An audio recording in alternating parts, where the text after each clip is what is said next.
smart meter উঠাই দিয়ক smart meter আমাক নালাগে স্মাৰ্ট মিটাৰ আমাক নালাগে পিডিসিএলৰ মই মতালি নচলিব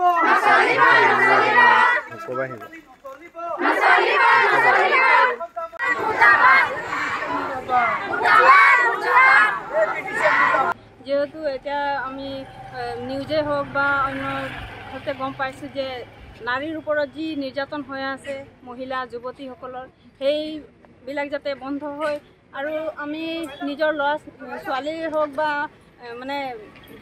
দূৰ জেগাত পঢ়িবৰ কাৰণে পঠাবলৈ এতিয়া ভয় লগা হৈছে তাৰ ওপৰত যাতে চৰকাৰে জটিল এটা সিদ্ধান্ত গ্ৰহণ কৰিব আৰু এই সমস্যাখিনি যাতে দূৰ হয় আৰু আমাৰ যি খাদ্য শাক পাচলিৰ সেই দাম বহুত বৃদ্ধি কৰি দিছে তাৰ কাৰণেও আমি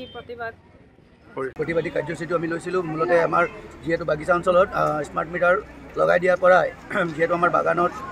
এনেকুৱা মানে উপাৰ্জনত আপোনালোকে ভালধৰণে জানে যে আমি কি ধৰণে মানে নিজৰ দৈনিক হাজিৰাত আমি কাম কৰি দিনটো কাম কৰাৰ পিছত আজি যিটো পৰিস্থিতি হৈছিল স্মাৰ্ট মিটাৰ লগোৱাৰ পৰা কাৰেণ্টৰ বিল মানে আগৰ তুলনাত ইমান বেছি বৃদ্ধি পাইছে ইমান বৃদ্ধি পোৱাৰ লগে লগে আমি ৰিচাৰ্জ কৰিব নোৱাৰাত বাগানৰ আৱাসগৃহবিলাকত দেখা গৈছে যে তেওঁবিলাকৰ কাৰেণ্ট কাটি দিয়া হৈছে ইমান গৰমত তেওঁবিলাকে মানে কাৰেণ্টৰ বিল পৰিশোধ কৰিব নোৱাৰাত পিডিচিএলে গৈ মানে কাৰেণ্ট কাটি দিছে কাটি দিয়াৰ লগে লগে আৰু মানুহখিনিৰ মাজত এক মানে অশান্তি মানে পৰিৱেশ একটা বিৰাজ কৰিছে যাৰ কাৰণে আমি এই প্ৰতিবাদী কাৰ্যসূচীৰ যোগেদি অসম চৰকাৰক আমি এটা অনুৰোধ জনাব বিচাৰিছোঁ লগতে ক'ব বিচাৰিছোঁ যে তেওঁবিলাকে আমাৰ বাগিচা অঞ্চলত থকা বাগিচা আৱাসগৃহৰ পৰা স্মাৰ্ট মিটাৰবিলাক উঠাই দিব লাগে আৰু অতি শীঘ্ৰে আমাৰ আগৰ দৰে যেনেকুৱা চলি আছিলে আগৰ পুৰণি মিটাৰবিলাক লগাই আমি আগৰ দৰে পিডিচিএলৰ যি মানে মূল্য হয় ইউনিটৰ প্ৰতি যেনেকুৱা আমাক বিল দিছিলে তেনেকুৱা আমি বিল পৰিশোধ কৰিবলৈ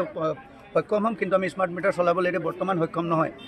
ইয়াৰ ওপৰতো আমাৰ দাবী আছে আমি আগতো মানে শ্ৰমিক গৰ্জনৰ একটা মানকাটা বাগানতে আমি অসমৰ বিভিন্ন প্ৰান্ত পৰা শ্ৰমিক গোট খাই পেলাই আমি 11 টকীয়া এটা স্মাৰ্ট কাৰ্ড প্ৰদান কৰিছিলোঁ আমি অসম চৰকাৰলৈ তেওঁবিলাকে আমাক শাসনলৈ অহাৰ আগতে তেওঁবিলাকে আমাক প্ৰতিশ্ৰুতি দিছিলে যে 351 টকা হাজিৰা হ'ব